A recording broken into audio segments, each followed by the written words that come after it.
think we're on. I We think are we're on. on. Hey, welcome to the Game Audio Hour.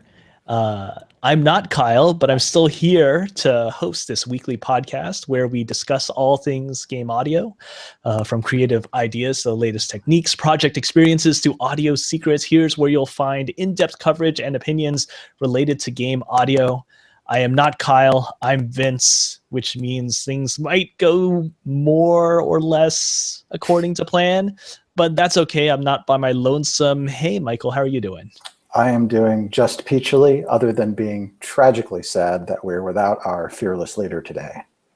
Yeah, sometimes life just gets in the way of things, whether it be work or, other things that are happening in the world.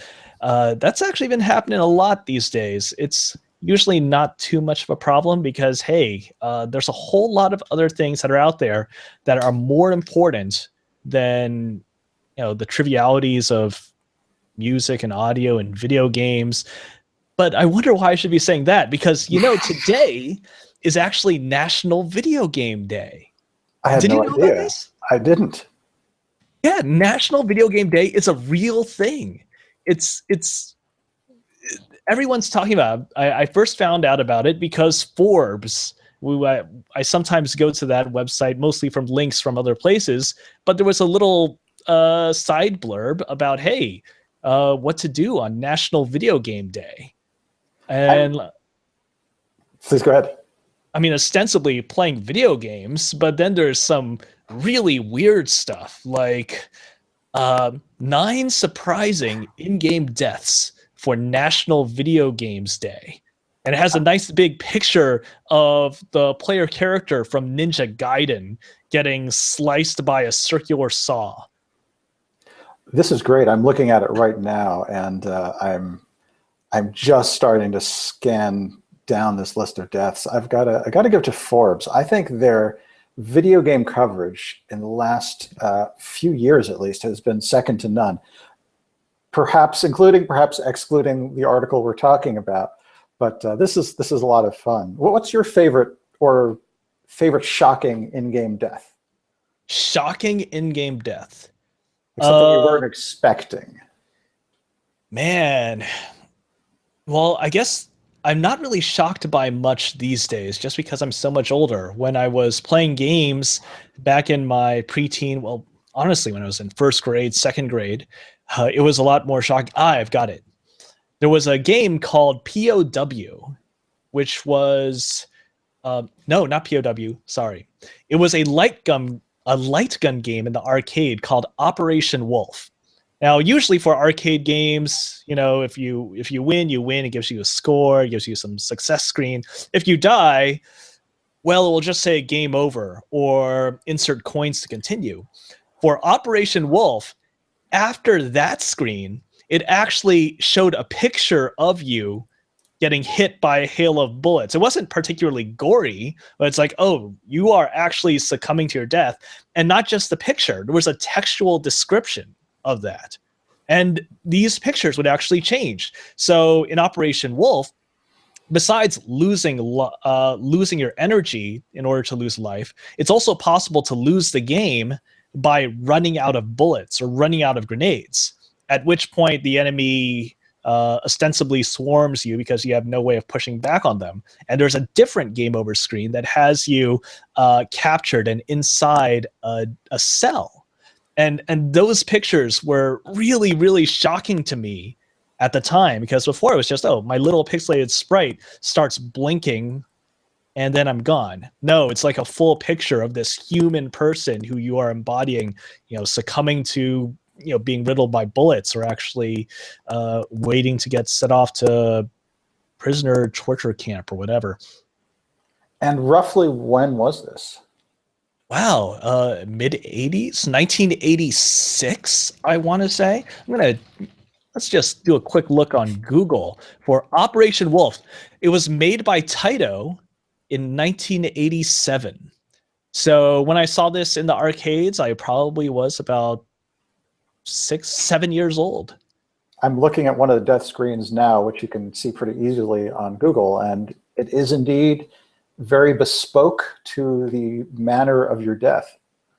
Yeah, yeah, yeah, just seeing it like that, just framed in that way, and it's not the usual blinking sprites or your meter running down a little, you know, 10 pixel by 10 pixel sprite just falling to the ground. It's that really got me. What about you, Michael? Well, I'm going to go back about as far to the home karate 2D fighter, which is either pronounced karateka or karateka, depending who you ask. This was Jordan Mechner's first game. He went on to do Prince of Persia and quite a bit else. And you were running through various platforms and ledges, infiltrating a compound, presumably in Japan, to rescue the princess. And at the end of this long gauntlet where you'd fight soldiers and eagles and really big guys who had much longer reach than you, you'd run into a room and there was the princess on her own.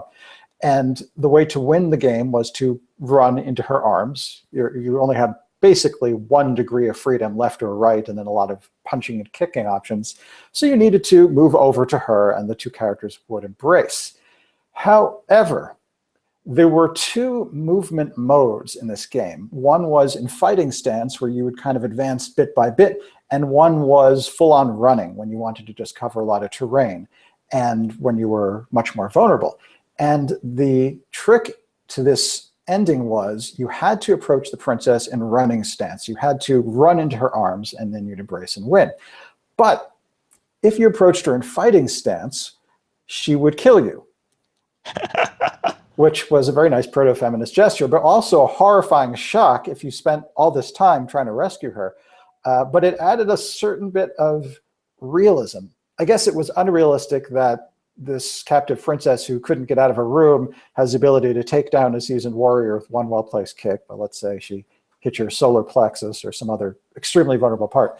But the shock and the sort of clever twist and using the very simple set of different modes you could adopt as something that had gameplay significance beyond combat was really cool.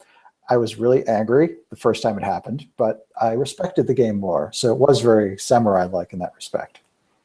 Oh man, that's pretty cool. I remember seeing that. I never actually beat the game when I was young, but I remember after a while going back to it and seeing other people play the game and show off that particular ending. And I always thought, man, if she could do that, she doesn't really need rescuing, does she? Um, I also think it was funny, the pronunciation. I always called it karateka, but then karateka, I guess Jordan Mechner himself actually refers to the game as karateka. So I'll go with that.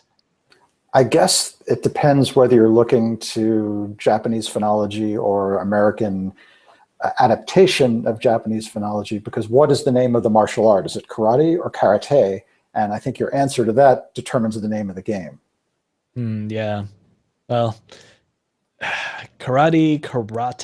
I mean, even in America, there's so many ways that you hear it pronounced: karate. Um, hey, do it as you like. California is one way, East Coast is another way. Uh, Pronunciation, whatever. Sometimes I wish we could just stick with the Japanese versions of things, just because the various syllables that they have, they're so limited. There's only so many sounds that you've got, and it's so clear once you have that sound, this is how it's pronounced. But that's all right. I mean, I'm just happy that that game exists. I'm happy that there is that really cool, silly, cute, however you want to call it, ending with Princess Mariko smacking you with that single kick. I'll also add that the game continues to exist because there's an excellent port to iOS. And it's actually a really good port because the game was so slow when it was released. It almost felt more like a strategy game than action game sometimes. And it turns out that when translated to an iPhone form factor where it's a little bit clumsy with the on-screen joysticks, this works in your favor because you don't have to have the greatest reactions in the world. And from an audio standpoint, the opening title music, I guess it accompanies the crawl, the text crawl at the beginning, is really good. It's a great example of epic sounding music written with a very limited palette of sounds. It's all raw synthesized waveforms, but the use of polyphonic lines and evocative harmonies. I used to get chills listening to that when I was a kid, and I think musically, if not technically, the opening title music still holds up today. So it is highly recommended for those curious about game history. Wow, that's actually really fantastic. I also remember Karateka's music as being surprisingly good, despite how limited the timbres were at the time. So yeah, I'm glad you brought that up. It's it's kind of interesting thinking about all this older music that came from the 80s. That's so rich, even though the music, or at least the individual sounds that are used to make them, are really not all that rich. They're really quite simple.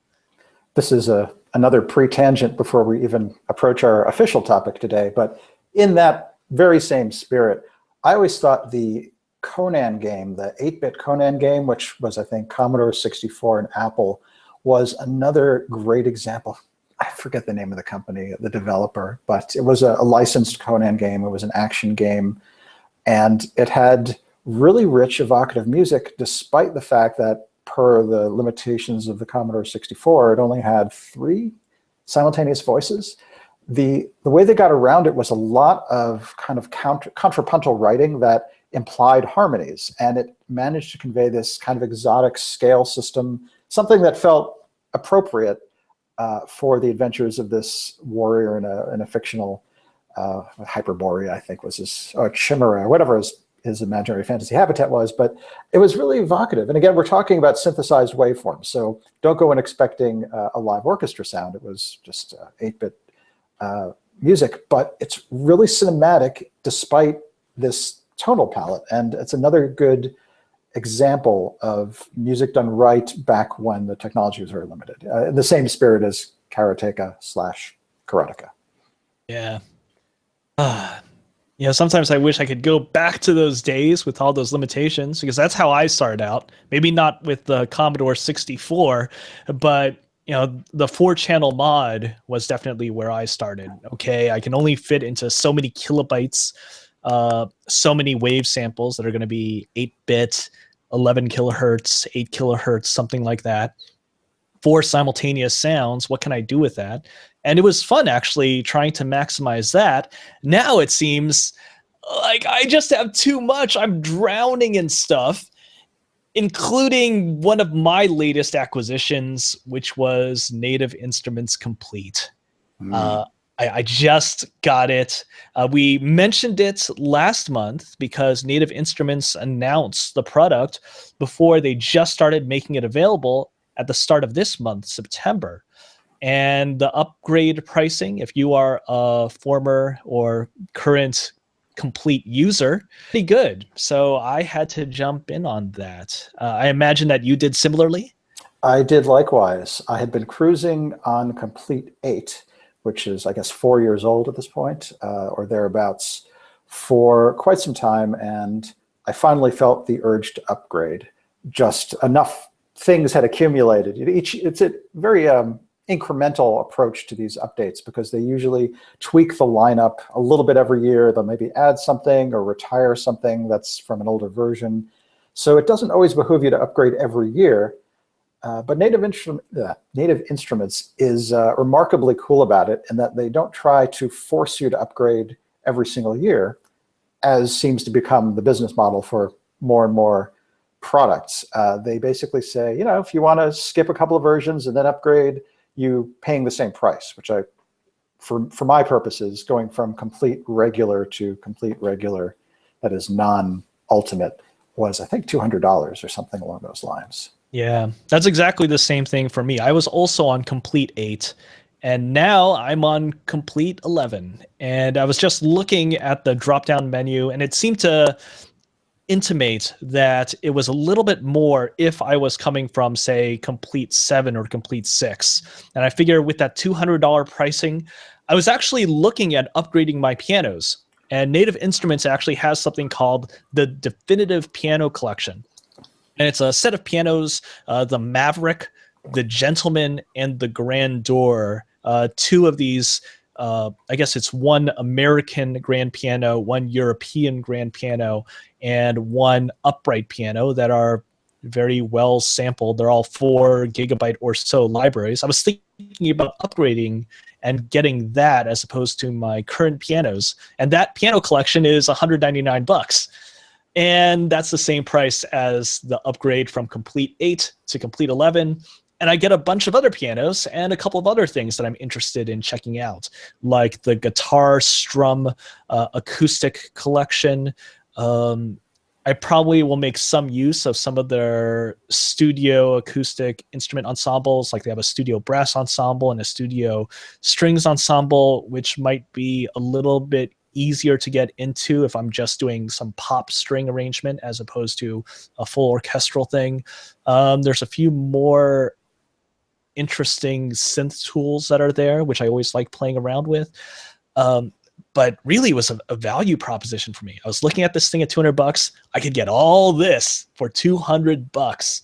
Sure, I'll jump right in on that. I think from the standpoint of an upgrade from Complete 8, which is where we're both coming from, it is a no-brainer. There's some overlap, but there are a lot of new things that are really appealing. An interesting question is Complete worth it for somebody who is not involved, hasn't bought into the ecosystem at all, and is looking at, I guess, a $600 buy-in for the main package, which is just called Complete 11, and something considerably higher if you want the extended edition, which is called Complete 11, I forget, like Totally Complete or something Ultimate. Like Ultimate. A little bit of a deceptive name there because you think Complete would be complete, but it's actually incomplete. But looking at the package, let's say that you don't have Complete, you might be curious whether this is worth buying as kind of a hub for your sound libraries and production tools, particularly if you are starting out fresh and maybe don't have a vast sample library.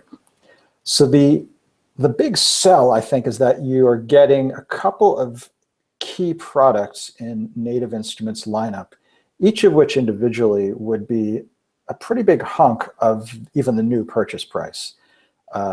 It includes Contact, the latest version, which is, of course, their all-purpose sample player, scripter, editor program, which boasts a huge library of third-party libraries, huge assortment of third-party libraries. So I would say Contact is the flagship component of Complete, and if you don't already have Contact, this is a really compelling way to get it because you're getting so much on top of that core product. Yeah. I'm scanning down the list. So a couple of, I won't read every single thing that's included, but I'll point out a few things that I think make it a compelling purchase / upgrade if you're on an earlier version. Absynth is one of the main synth plugins that Native Instruments peddles, and I'm not a heavy enough synth user to know which one is considered the latest and greatest. There's Absynth, there's Massive, there's a couple of others, and then there's Reactor, which is actually something akin to a synth construction kit from which many other synth products are made. And those three give you a really powerful arsenal of kind of synthy sounding textures, as opposed to Contact, which tends to be more oriented towards live sampled instruments. And the number of plugins, I'm not sure what the terminology is, but the number of synths that are created with Reactor and are given their own name, like Form and Monarch, is quite daunting. There's a lot to really sink your teeth into if you're really looking at contemporary synth sounds, and that's an important part of your palette. Another big win for me, I think, is what you just mentioned, Vince, is the collection of pianos, which includes a couple of good staple pianos that are useful in a number of situations. The Maverick, I believe, maybe a little more close-mic'd and a little more intimate sound, and the Grandeur is a little more open and a little more of a spacious sound. And then there's a couple of uprights. There's one that's traditional. There's this really funky upright that's got like a 500-yard soundboard or something crazy like that, which is called, I'm looking for it here. You're talking about the Giant. The Giant. Yeah. The Giant's actually a really interesting library. Its main sound, the sound of this strange upright with a humongous soundboard, is actually not that exciting, at least not to me. It doesn't offer a lot that we don't have in other upright libraries, including the other one that comes with Complete. But it also has a large number of effecty timbres where the sound of the piano is processed in some way. And those are fantastic. They're really evocative and cinematic and really useful if you're doing some expressive sounds that are kind of alien, but you want to feel like they're grounded in organic sound. So that one is worth checking out for that reason. And in a similar spirit, there's also a Uncorda piano, which I think takes what you might call it a bug and makes it a feature. You've got a piano with one of the 3 strings or 2 strings that are normally hit by the hammer when you press a key, featured and soloed. So essentially you're getting 1 chord, Uncorda per key hit. That is probably an approximation of the right terminology. But this one is a very intimate, almost like a grown-up toy piano sound. It's very expressive and poignant, and like the Giant, you can hear many processed and manipulated variations that are just great for this, more in a film context, I'd imagine, than gaming. But if you want a very intimate sound that's a little bit delicate and a little bit fragile, that is a great sound as well. Yeah, I mean, I haven't played too much with either Unicorda or the Giant. I've actually been mostly playing around with those other 3, the Grandeur, the Maverick, and the Gentleman. And they're all good so far. They're all very playable. They all sound high quality. They all as I speak to the empty space, because it looks like Michael just dropped, they're all just really tasty sounding instruments. And they're also all somewhat malleable. I mean, they're not like piano tech or those physical modeling type pianos, but they all are really quite good. And they're a far sight better than what was the state of the art back in 2008, 2009, when I got all those hot pianos that came with, wow, Contact back then. Yeah, I was just saying I haven't played too much with Unicorda or the Giant, but I like the other 3 so far. I'm really happy with the sound of them, as well as how they're also kind of a bit malleable, a lot more malleable than I was expecting for this big, super heavily sampled instrument. More than just, oh, I'm bringing the microphones in or out. Yeah, I think they're actually very good pianos, very easy to work with. The presets on those 3 are remarkably useful. The ambient sound adds just the right level of reverb. It doesn't muddy up the tone, but it gives it this sense of space. And for each one of them, there's also a simple bright dark knob, which is obviously hooked into some EQ curve that they're playing with.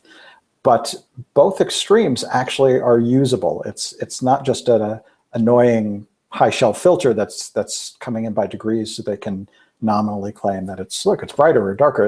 It actually sounds nice at both ends of the spectrum, or at least that's what I found. Nice. Yeah. Besides the pianos, I just actually want to comment. You were talking a little bit about the synths, because they do have all these synths, and the sense that I get from everyone that I talk to who has Complete is they never use but one of them. So I am an Absinthe user, and I like Absinthe, and I think it's really fantastic. I never touch Reactor, and I never touch Massive. And then I'll talk to someone else, and they are totally a Reactor guy. They never touch Absinthe. They never touch Massive. And I was just looking at, again, the value proposition, because, what if I get one of these things by itself? Absinthe is available by itself, but it's $150. And you mentioned, hey, if you are a new person who doesn't have these sort of synth or synth creation tools, how do you know what you really want? And it is pretty useful actually being introduced not to just these 3 different synth engines, but these 3 different synth creation paradigms within this big bundle. I'm inclined to agree. And this is an interesting touchback to the topic we alluded to earlier, which is being overburdened by the palette available to you. If you have all these synths and you're constantly combing through them all, no pun intended, it can really inhibit your creative workflow. And just as those old school composers were able to work with whatever waveforms the sound chip they were writing for could deal with, there is something pleasing in limiting yourself and just giving yourself one tool and learning it really well and perhaps learning how to tweak it a little bit, which probably isn't possible if you insist on having every single synth available to you at all times during a project. So I think your pick the hill you want to die on approach is probably a very practical one. I've leaned a little bit towards Alchemy lately, which is not Native Instruments, but is now included with Logic. We might spin this as a lesson to beginners, which is play with different synths and synth paradigms until you find one that clicks with your aesthetics and has an interface you can work with, and maybe try to get on top of that before you go on a breadth-first search of everything out there. You might find that being able to work efficiently in a deadline is a really valuable skill. Mm-hmm. Yeah, I agree. Totally agree. That is a good way to start. We've been talking a lot about complete, and we mentioned ultimate, and I'm again looking through the ultimate table, and I find it very difficult to justify ultimate. I mean, I decided not to go the ultimate route, but looking at all these things that are included in ultimate and not in the regular complete 11, I am very happy with that decision. It seems like there's a whole lot that I don't really need, or at least are absolutely the things that I have covered with other contact libraries from other providers. If I'm not mistaken, it looks like the flagship value-added products there are their high-end symphonic sampled instruments, with which I admit I'm not very familiar, but I at least I'm packed to the gills with other orchestral instruments, and touching into the very philosophy we were just discussing about, I don't feel the need to go branching to yet another library unless it brings something to the table that East-West and 8DO and other libraries in which I'm already invested haven't already brought. So I'm inclined to agree. It doesn't look like for $1,200, the complete Ultimate Edition really brings that much extra. I think the regular complete, incomplete, is a really good deal, especially if you don't have a lot of products in its categories. And I think the Ultimate is maybe just for completionists. Yeah, there are some really cool things in here. I do like what I've seen and heard of some of the Native Instruments percussion. There's a whole lot of percussion that is in Ultimate that is not in the regular edition. So, okay, we have Abbey Road's 60s drummer and studio drummer and drum lab between the two. But then Ultimate adds a bunch of other drummers, the machine drum selection. And from what I've heard from other people who do use those other Abbey Road drummers, they're fantastic. There's a few more world instruments. There's a whole lot of these cinematic effects and cinematic percussion, like Damage, and actually Action Strikes is a really good percussion library. And that's in Ultimate and not in the regular one. So, I mean, I guess if you really need a whole bunch of drums and percussion and world instruments and maybe a few electric basses, okay, that's cool. The classical instrument thing, though, in the regular Complete 11, you get session horns and session strings, which are really pretty simple contact libraries for laying down a bed of pop strings or pop brass for not necessarily the most sophisticated arrangement out there, which is fine if that's what you want to do, if that's what you need to do. Complete Ultimate also adds symphony essentials. So woodwind solos, woodwind ensemble, brass solo, brass ensemble, and string ensemble. And I got to admit that I don't think that these are really worth your time from what I understand of Native Instruments Symphony Essentials.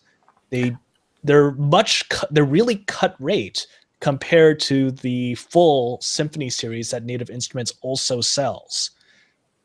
That's interesting. So you're saying this is kind of a spin-off of a bigger and more extensive library also sold by NI? Exactly. And this is very weird because I'm not used to this from Native Instruments and Complete. If you get If you get Studio Drummer, it's Studio Drummer. You know, if you get Absinthe, it's Absinthe. It's the same Absinthe that you could get for $150 new, straight from Native Instruments website. But this particular Symphony Essentials thing is rather cut down. So Native Instruments also sells Symphony Series string ensemble, non-essentials.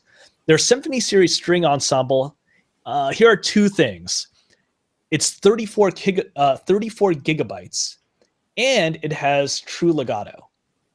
The Symphony Essential string ensemble, which comes with Ultimate, is 1/10 the size, 3.5 gigabytes, and it also does not have true legato, which is really surprising because there are many very cheap, very affordable libraries out there for various orchestral instruments. And when I say cheap, I mean in the $100 or less category, made by various third-party contact developers. Hey, here is a 10 gigabyte string library, and we're going to give you full legato for all intervals from a minor second to an octave. And it sounds good. I've played around with many of them. They all sound good. It's kind of surprising. Wow. It's kind of surprising that the Symphony Essentials is so cut rate in size. Wow, sorry, I'm getting a lot of phone calls here. I hope, were you getting that sound of my phone call through the well, I was actually knocked off of the call, but I've jumped back in, so hopefully there's not too much disruption. No problem. But let's see. Symphony Essentials, I'm surprised that there's such a huge difference in size and lacking so many things. Okay, 1 mic position versus 4, that's fine. Not true legato, that's a really huge thing. I'm not sure it's worth getting a modern orchestral library that does not have true legato. I can imagine that if your needs are predominantly pop producing and you only dip your toe occasionally into the vast ocean of orchestral mock-ups, it might be the case that then the complete or complete ultimate is enough for you and you don't have to venture out into some of these specialized libraries. And it's clear that Native Instruments is trying to compete with East West and their other colleagues in this respect. But I agree that it is a little bit odd for a product that seems to bill itself as here's everything to give you essentially a whittled down version of some of everything. It seems to clash a little bit with the brand and what they're trying to do with it. So, yeah, I wonder if there's something they could have done. Like, I'm not sure if providing symphony essentials of all 5 of these things, woodwind solo, woodwind ensemble, brass solo, brass ensemble, and string ensemble, is the way to go. But I wonder, what if they did, instead of provide all those essentials versions, actually provided the full symphony string ensemble, no cut rate, full articulations, full library size, true legato, proper time machine stretching, all that. And then try to sell people on, hey, well, here's also the rest of the symphony that meshes well with this. I wonder if that might have been a more successful, I don't know, well, who am I to say whether what they're doing right now is successful or not? But I can imagine from my perspective, something like that perhaps being a better sell than providing these cut rate things, because otherwise Complete is filled with libraries that are not cut rate. You know, this is the electric bass. These are all these percussion things. Like, none of the percussion libraries that are included in Complete Ultimate are cut rate versions of those libraries, or the actual libraries that you can buy for $50 to $100 a pop from Native Instruments. I'm going to guess that when you're selling a package like this, the sense of getting lots and lots of stuff is a big impetus for people making a purchase. And one of the things that's appealing about Complete is you're just looking at the list of included products and you just keep scrolling and scrolling and scrolling and scrolling and scrolling. And you feel like, yes, I'm forking over this money, but look at all this stuff I'm getting. And each additional product does have a little bit of weight. So I think if you were to remove a number of entries in the list of stuff, even in trade-off for vastly improving one of the others, it might be a bit of a harder sell.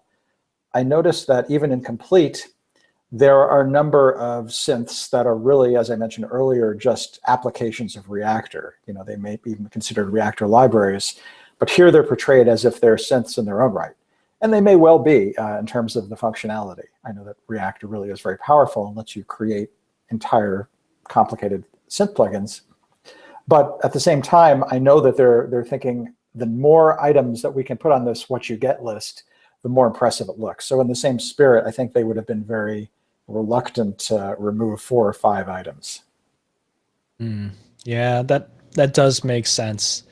It's they do provide so much. I mean, honestly, if you go and grab Complete 11 Ultimate, that is not a bad purchase by it's just not. You're getting so much stuff.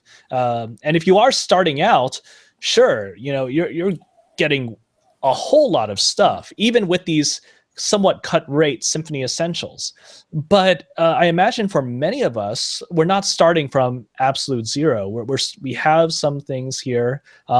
Usually they're things that are to address specialized needs. So I'm thinking about some of the symphonic needs that I had 5, 6 years ago that I addressed. And I'm looking at this and I think, well, actually, this doesn't really compete very well with that. Just looking at the paper. Yeah, that's just my thought there. It's also worth mentioning that Contact alone comes with a factory library of its own that has many, many instruments in the same categories as some of these other components of Complete. So even if you just look at Contact, you actually get quite a few synth sounds, even though it's probably samples of a synthesizer somewhere. You do get some orchestral instruments. You get guitars, you get band instruments. So Contact alone also has a lot under the hood in its own native library that's worth looking at. I would say from the standpoint, I'm sorry, I didn't mean to cut you off. That's okay. From the standpoint of a composer who's already got a developed sound arsenal, for that perspective, I think Absinthe is a really valuable synth if you don't already have your favorite staple synth at hand. Contact alone is sort of an essential item if you don't already have it. This is probably a cost-effective way to get it. The pianos are great. I think Battery is a really good drum rompler or sampler in the spirit of leaning towards electronic production. Battery does have some acoustic sets, less so in Battery 4 than Battery 3, but they tend to be, they're not the deeply multi-mic'd, multi-sample drums that you get with something like Superior Drummer. Or for that matter, like you get with DrumLab, which is also included in Complete. I've just started playing with this thing. I'm very impressed. DrumLab is a multiple mic perspective drum sampler that offers an interface that is drum kit piece specific. So you see all the familiar components of a drum and you click on the snare and you get a list of snares and so forth, and you can turn on and off mics. So in this respect, it's very similar to Superior Drummer or I guess Easy Drummer, which is by TuneTrack as well. There are a couple of other drum libraries that have the same approach where you're getting many, many samples for ultimate realism. In contrast to those products, I would say that DrumLab is a little glossier and a little slicker. If you compare it to Superior Drummer has a little more of an organic sound, a little more natural. You are there in the room, whereas DrumLab is a little more punchy and in your face and shiny. But both products have a similar core philosophy in that they let you easily construct different kits from pieces. So you can take snare number 2, combine it with kick number 4, and so forth and so on. I think that's a very useful tool if you are in that aesthetic universe, if you want that very polished, very pop music drum sound. What else is really good? There's 1.5 billion effects. I have to admit, I don't think I've used any of them because I've already got my favorites in every category, but it does look like a very reasonable, comprehensive effect suite. You've got convolution reverb, you've got a transient processor, obviously EQ and a compressor and a bus compressor and a very good guitar amp simulator as well. So if you're lacking in any of those departments, I think Complete is once again a very compelling omnibus purchase. Yes, totally agree. Complete is really great. I would say that we haven't been mentioning much about Complete Select, which is one of these things that's on the lower end compared to Complete 11 and Complete Ultimate.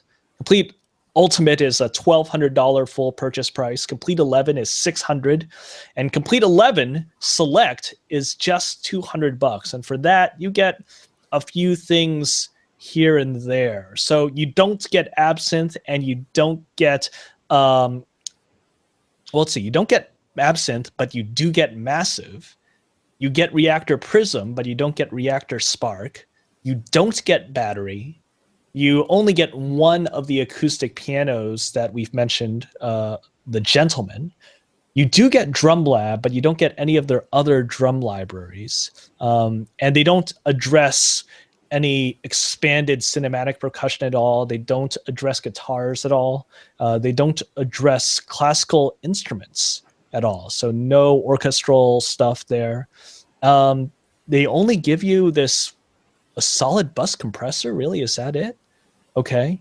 So it's pretty cut down compared to a lot of other all-in-one type libraries that you can get from other places like, I don't know, IK Multimedia or UVI.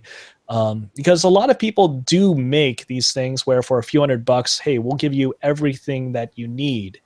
Uh, but for $200, uh, I would honestly step up a little bit and go all the way to Complete 11.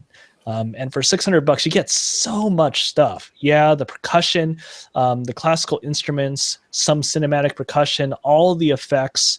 You mentioned Guitar Rig, and I think Guitar Rig is absolutely fantastic if you are a guitarist and you want to do direct into your sound card and have some really good amp modeling.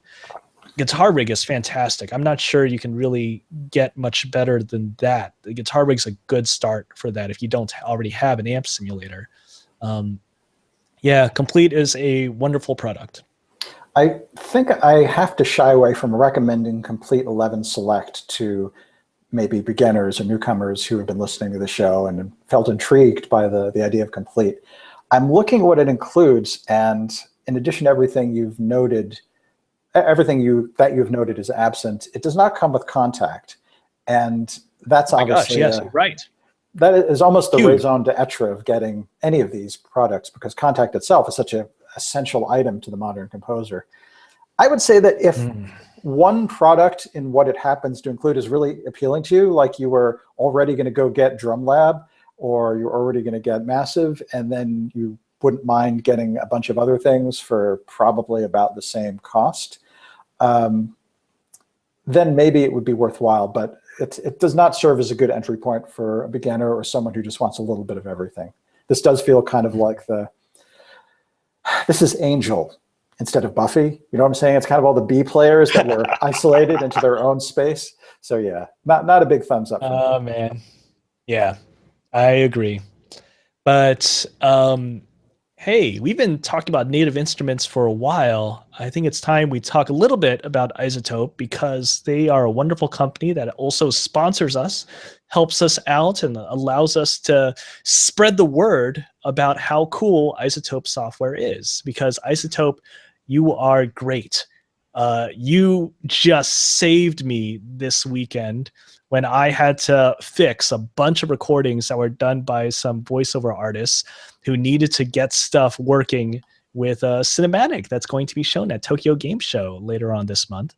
So yes, iZotope, you're cool. If you haven't experienced iZotope RX5 and you're at all considering, hey, I wonder if RX5 can do something for me when it comes to resurrecting audio that I might have made or possibly someone else made, not under the best circumstances, guess what? It can absolutely do it. iZotope is really wonderful, and just need to shout out, hey, iZotope, thank you very much for sponsoring this show. iZotope is one of those companies who, were they not our sponsor, we would still be praising them about as much, because we use, Pretty much. all of us use their products every day. I know I use Ozone all the time. It's on my master bus every time I instantiate a new Logic project. RX has also saved my rear from a couple of awkward recording scenarios where I had a lot of ambient noise, and it magically made the noise go away, and that is highly appreciated. So I think the only difference is if iZotope weren't our sponsor, the only thing we'd say differently is, please be our sponsor. But our enthusiasm for their products is sincere and it is strong. So we encourage you to check out their suite of tools if you're starting to get serious about audio production. Mm-hmm. Hear, hear. Yeah, iZotope makes some amazing advanced tools. And I mean, it's not just iZotope. Everyone is making really crazy, really advanced tools. Native Instrument, well, okay. I have to say, Native Instruments is not really an industry leader when it comes to let's do just weird and wacky things. Let's do some paradigm shifting when it comes to what you're actually doing.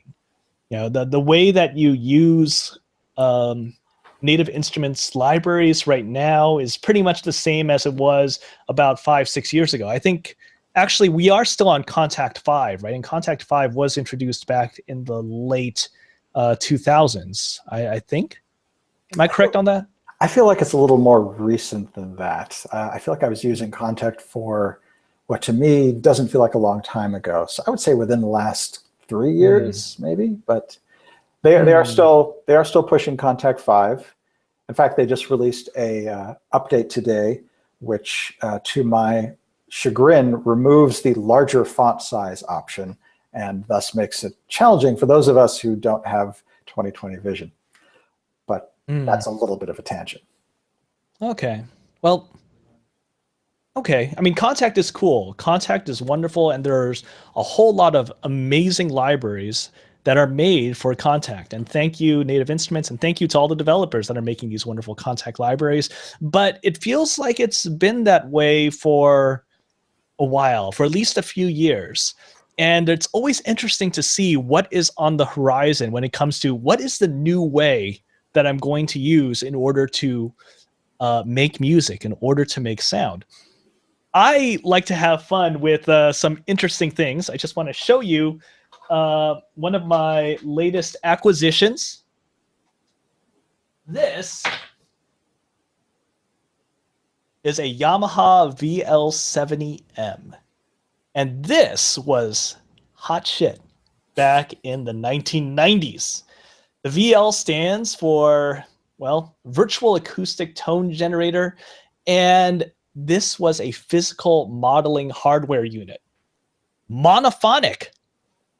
I remember that. You could do some cool stuff with this. Really, the thing that I'm doing with this is just plugging in my iWi into the MIDI and playing around with some fantastic cool leads, fantastic cool bass sounds that just move so smoothly, had just wonderful dynamism. It's been really fun looking back at where technology was 20 years ago with physical modeling. And I feel a little bit weird about the fact that we haven't really pushed that hard on it. There are actually a couple of pieces of software that I like that do push on that. There's a company called AAS, who is most famous for making Tasman. So they do physical modeling software like Tasman and Chromophone. I think I've mentioned Chromophone a few times on this show. And I really like those different ways of thinking about sound and music. And what am I doing? Oh, am I feeding oscillators into each other? Am I choosing patches? Oh, I'm actually linking this physical resonator, which is a cylinder, with this resonator, which is this wooden block, and let's see what happens there. I like that, and I'm always looking forward to what's in the future when it comes to how I'm going to be working as a musician. Now, how often do you think about what's going on in the future for you? Well, infrequently, honestly. I'm probably more conservative where timbres are concerned, and a lot of what I do is orchestral, of course, and we haven't really seen a new orchestral instrument since the Wagner tuba, but I do try to keep at least a fraction of an eye a quadrant of a visual field on what's happening next, just to see if something expressive emerges from the ether, or if there's some new technology for giving us the same emulations that we've been doing already, and modeling being a very good example. I personally jumped aboard the piano tech bandwagon way back in version 2, when it didn't sound nearly as good as it does today. And for the uninitiated, piano tech is a physically modeled piano. And what it offers is a very lightweight footprint, because there's no sample library, and a lot of flexibility, because you can change all the parameters. You can say, I want the hammers to be slightly tougher. And whereas a sampled library might futz with EQ and try to simulate that, the piano tech plugin will actually change the model of the piano that it's simulating and create that effect in a much more literal way. So I've enjoyed playing with that, and I've kept abreast with it as it's developed and improved. But so far, my world has not been rocked by physical modeling. I'm more an enthusiast than a practical user of this technology. Yeah, it is true. You know, sometimes you can create some wonderful sounds out of it, some wonderful, super expressive, super dynamic, super unexpected sounds using physical modeling. But I do have to admit that when I'm messing around with either this physical modeling box, or I'm playing around with some patches in Tasman trying to create something cool, I am more often happy with how playable and how expressive it is, as opposed to sitting back and listening to that final sound output, thinking, oh, that's a wonderful sound. It's actually really rare that I think that before I think of, oh, this is usable, this is playable, this feels good to me. I think that before I think, oh, it sounds good, which is kind of funny. I'm much of the same mind. What I really like about piano tech is that it has a kind of organic, alive quality to me that I find sometimes stimulates the creative process and results in my writing different music.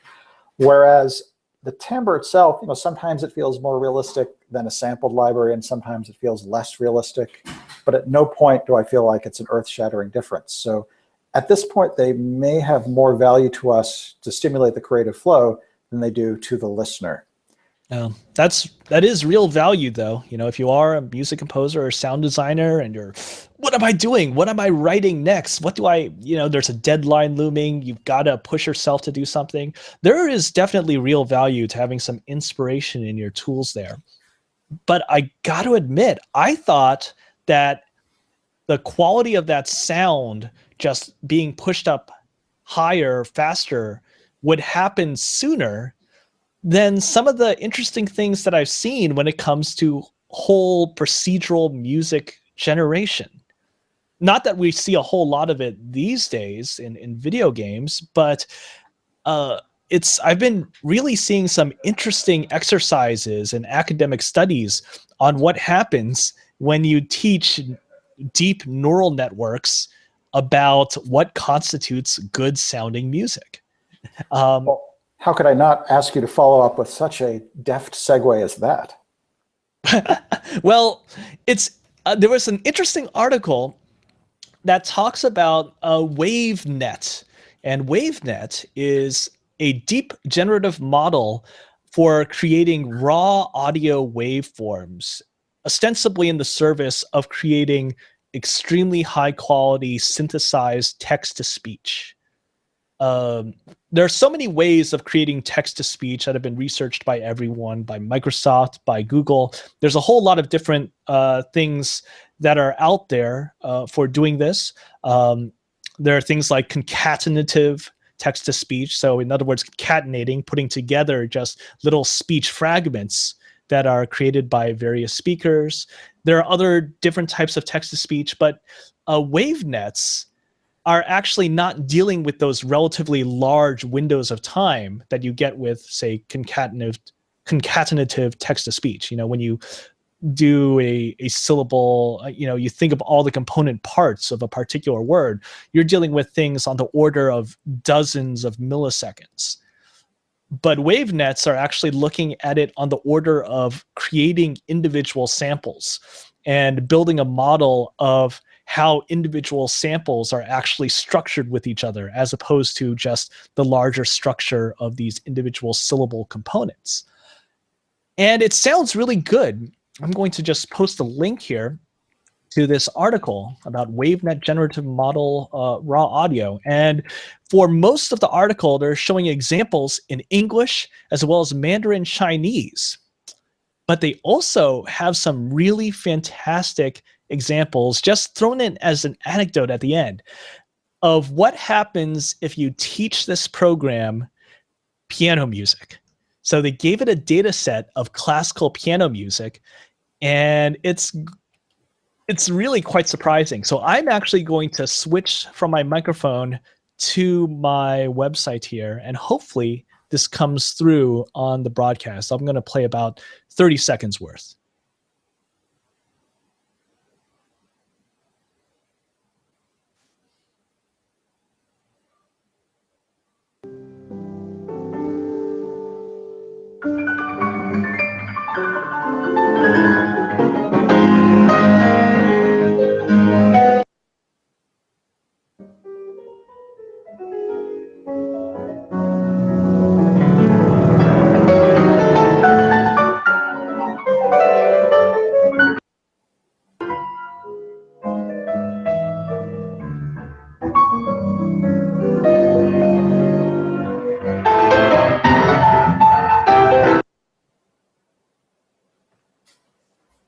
It's kind of cool. I mean, it's like if someone presented that to me, and if it was honestly these 10-second snippets that they've got up there are honestly frustratingly short, but I'm listening to it, and my pianist brain is going mad with, there's a little bit of Alcan, there's a little bit of Scriabin in there. Wow, I'm just thinking, this is so cool. Oh my God, am I going to be out of the job? Is someone just going to feed some John Williams into this thing with a little bit of, Bruckner and maybe some Michael Kamen, and then bam, there's a new soundtrack for your next quintuple A game? I don't know. This is just my response right there. And that's obviously a big jump from, hey, let's see what happens when we teach this neural network piano music. But still, that's what I'm seeing on the horizon there. What are you thinking? How are you responding to this?